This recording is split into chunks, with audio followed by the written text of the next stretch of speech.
Welcome, Zellah, and thank you for joining the UCT Alumni conversation today. Zellah, tell us a bit about yourself. Thank you very much, Sianne. Thank you for having me. My name is Zellah Fuphe. I am a UCT alumni. I graduated many, many moons ago. I currently work in corporate South Africa.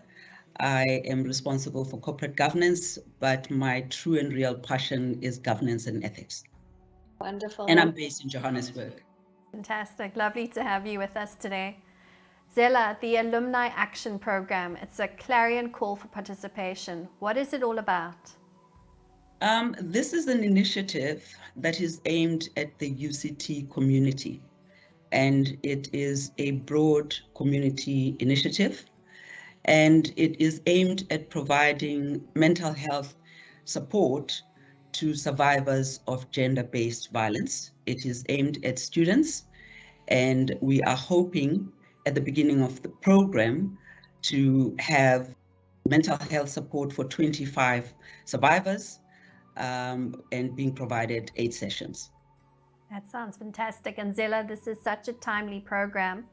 The Alumni Action Project arrives at a time when there has been a marked increase in gender-based violence incidences reported nationally, really, including those reported at UCT, staff and students experiencing violence off campus. Zellah, why do you think mental health support for survivors of gender-based violence is so important? Sianne, we live in a country where women and children are not safe. They're not safe in their space, in every space that they occupy, at home, at school, at university. They could be in Texas, and they experience this on a daily basis. And I think for me, as a South African woman in particular, this is an issue that is close to my heart. It has always been. And, you know, we've seen these cases being reported over the years. But the one case that really, really touched me was the case of Uyinene Mkhwejana. And I'll tell you why. I was spending some time with one of my closest friends, Zanele Nyoga, when she got a WhatsApp video call from her daughter, Sanda Nyoga, who is a UCT student. This was about 4 or 5 days after Uyinene had disappeared and she hadn't been found yet. And Sanda was completely distraught. She was sobbing. She was inconsolable, really. And, you know, she was scared. She was concerned for Uyinene. She was concerned for her own safety and the safety of other students on campus. And of course, we know what happened. You know, a few days after that, Uyinene was found, and I had several conversations with Sanda, and I just could not comfort her. She was concerned, and that hit me really, really hard. I think the rape and the murder itself was difficult enough, but to see how somebody who was in the same space as Uyinene, who actually has the same belt as her, they were acquaintances, and how difficult it was for her.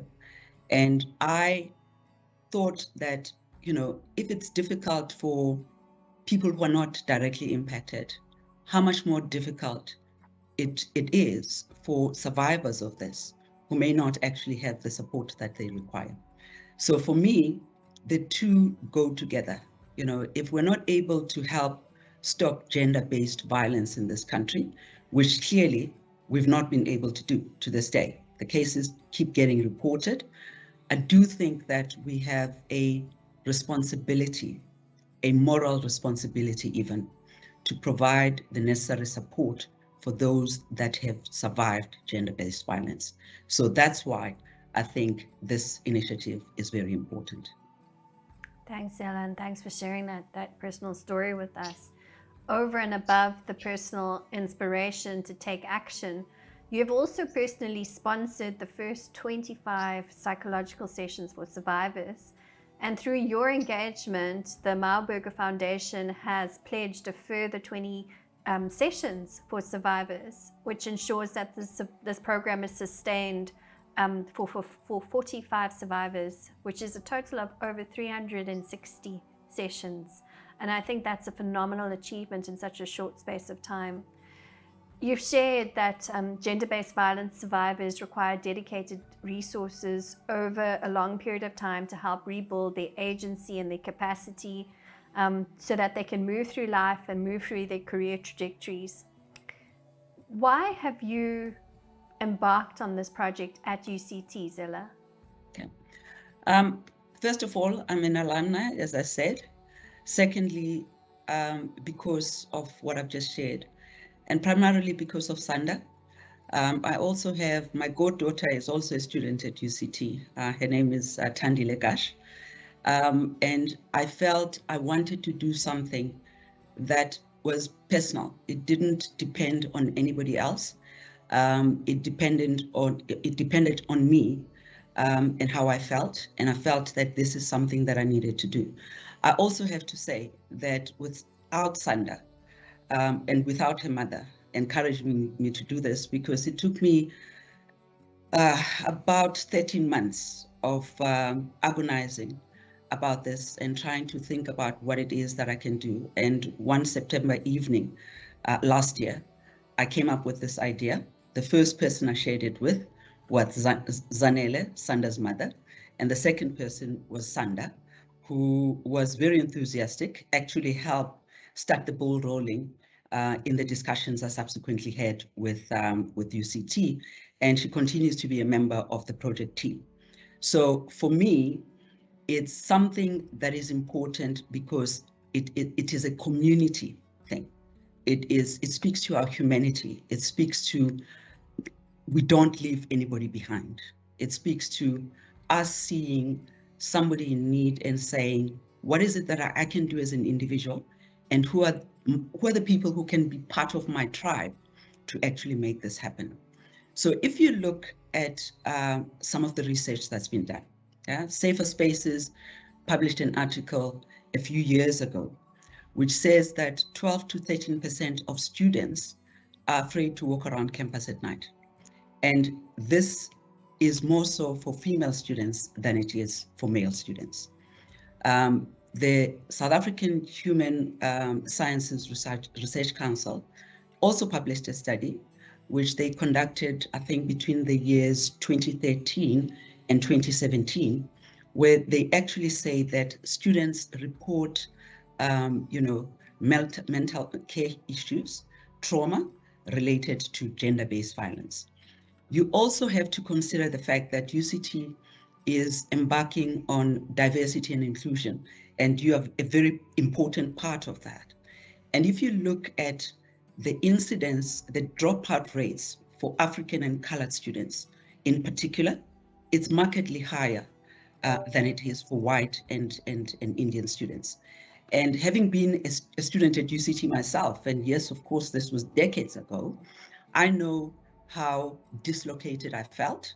I was fortunate to have a very good bursary and also worked, part-time. So I was able to access whatever I needed as a student.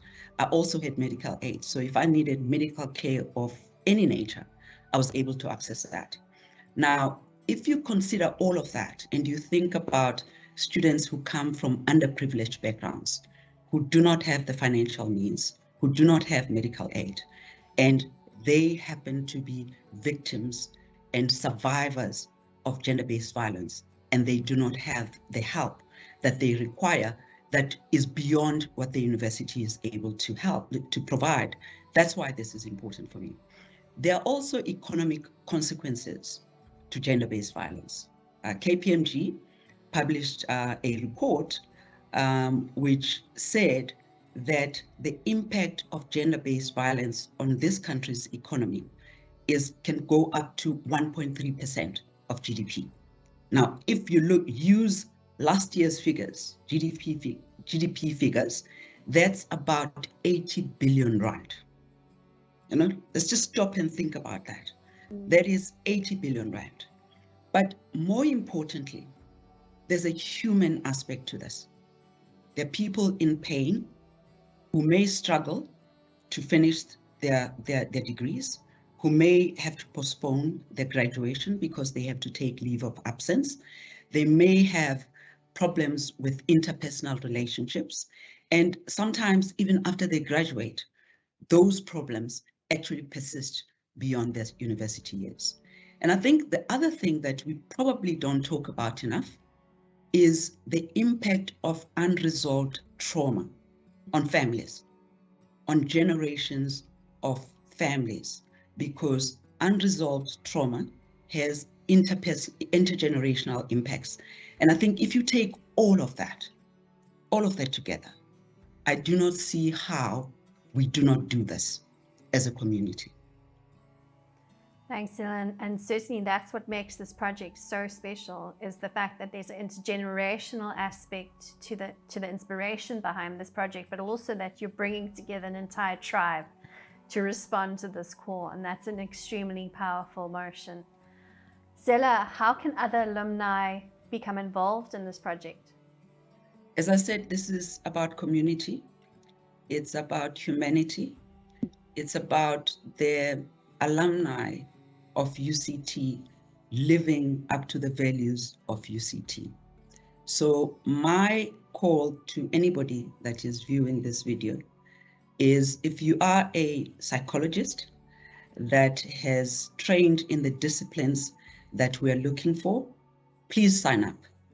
Please sign up to provide services to the survivors that we are targeting. And for the rest of us alumni, please contribute financially to help provide this assistance to more survivors. We currently are sitting at 45, and we're guaranteeing up to 8 sessions for those 45 survivors. We'd like that number to be more. And if you can, please contribute. And I think for me, this call goes out to students as well, because ultimately, this is us as a community supporting students, and we'd like students to actually take this on as their own. One, by talking about it, encouraging survivors to utilize the facilities at UCT, which will then enable them to access this help, but also to contribute. Whatever you can contribute as a student financially, please do so. But I think for me, the other issue here, and I think, I've said this to you, Sianne, for me, this project is for everybody. I say it's any alumni, any community, anywhere in the world. So it can be replicated because of its simplicity. And I think even if people don't contribute to this particular initiative, my call to everybody is, if you know of somebody who's a survivor of gender-based violence and needs mental health support, please assist them to access that help. Fantastic. Thank you. Thank you, Zellah. Thank you for joining us today and for leading UCT alum into action, so that survivors of gender-based violence can have an opportunity to rebuild their own agency and resilience and deal with this trauma and heal. Thank you, Zellah.